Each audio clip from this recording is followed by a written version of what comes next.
now to remote Fiordland, where crews have been working hard to restore the Milford Track against a looming deadline. The Great Walk was badly damaged when a metre of rain fell in less than 3 days in early February, causing widespread flooding, landslips and stranding hundreds of people. DOC has set its sights on reopening the Milford Track this summer, with all places booked out within an hour of bookings opening. Reporter Tess Brunton has been on the Milford Track to see how progress is going. It's been called the finest walk in the world, and on a bluebird day, it's not difficult to see how the iconic Milford Track lures people in. But in early February, nature unleashed its full fury, and guide Oliver Misson was near the centre of the storm with 41 guests. See how you guys are getting on there. I think you're going fine. The rain certainly dropped off down this way, but we're going to hold off here for a little bit to see how you guys are getting on, once you're through the worst of it there.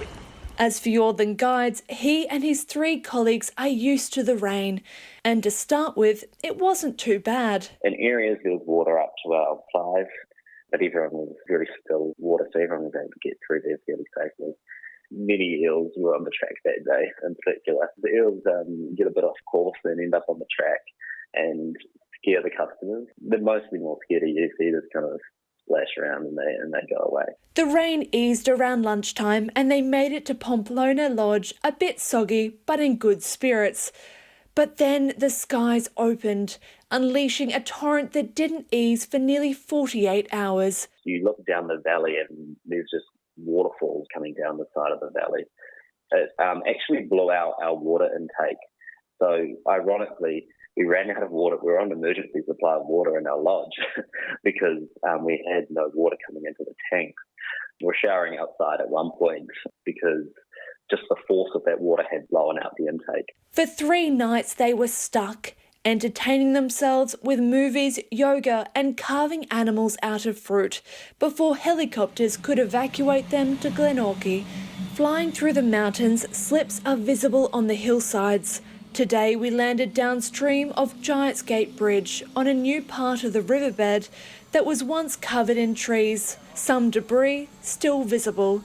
Site supervisor Matthew Tom says logistics have been a massive challenge for his specialist team over the past 3 weeks. You know, like in a regular construction project, you can pop down to placemakers. If you forget something on these projects, you can't forget anything. You sort of get one shot at it.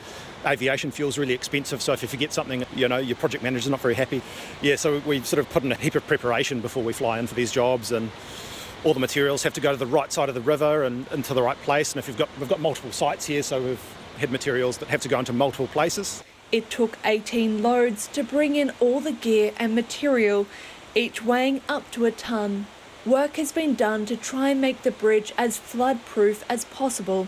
It's been extended, raised and strengthened. The crew lives in a makeshift camp not far away, which has a few creature comforts, including a tumble dryer.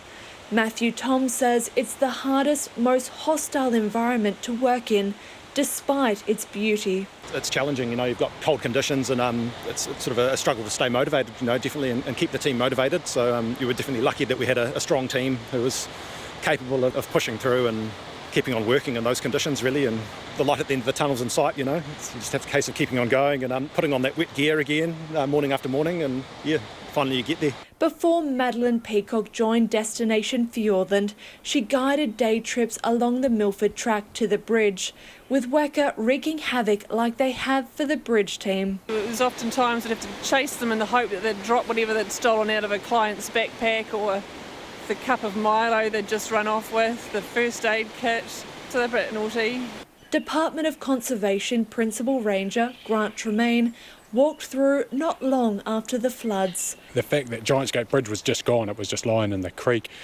When I first crossed this, it was between knee and waist deep water, and then something like 11 different slips, like major slips crossing the track. He had his doubts they'd be ready in time. The idea that we've got people walking the full length of the Milford Track in 2020 is just phenomenal, actually. Some days I didn't think that was going to happen, but absolutely hats off to everyone that's pulled together, and all the New Zealanders that have shown the interest in coming and walking it. It was a record sellout of bookings, how quickly it sold out. He says they're on track to welcome through walkers on the first day of summer. In Tiano for Checkpoint, Tess Brunton, TNA.